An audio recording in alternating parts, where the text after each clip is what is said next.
పూరా లోకల్ 50 చోట్ల vehicle checking చేయడం జరుగుతుంది. సంశయాస్పద వ్యక్తుల్ని, సంశయాస్పద వెహికల్స్ని, అదేవిధంగా డ్రగ్స్ కోసము దొంగతనం చేసిన వెహికల్స్, నంబర్ ప్లేట్ లేని వెహికల్స్ని, అదేవిధంగా వేరే వేరే ఇల్లీగల్ యాక్టివిటీస్లో ఇన్వాల్వ్ అయ్యే పర్సన్స్ కూడా చెక్ చేయడానికి ఒక ఆపరేషన్ కవచ్ని మనము ప్లాన్ చేయడం జరిగింది. దాదాపు 5,000 సిబ్బందితోని ఈ కవచ్ ప్రోగ్రామ్ని మనము కండక్ట్ చేయడం జరుగుతుంది. రాత్రి 10:30 గంటల నుంచి ఉదయం 12:30 గంటల దాకా ఆల్మోస్ట్ తెల్లారుజామున దాకా మనము ఈ వెహికల్ చెకింగ్ చేయడము, తర్వాత కొన్ని ఏరియాస్లో ఫుడ్ పెట్రోలింగ్ చేసి ఆ ఏరియాని డామినేట్ చేయడం జరుగుతుంది.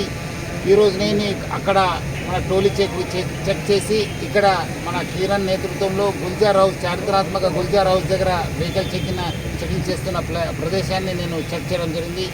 ఇప్పటిదాకా దాదాపు 25 వెహికల్స్ని మనము ఇక్కడ సీజ్ చేయడం జరుగుతుంది.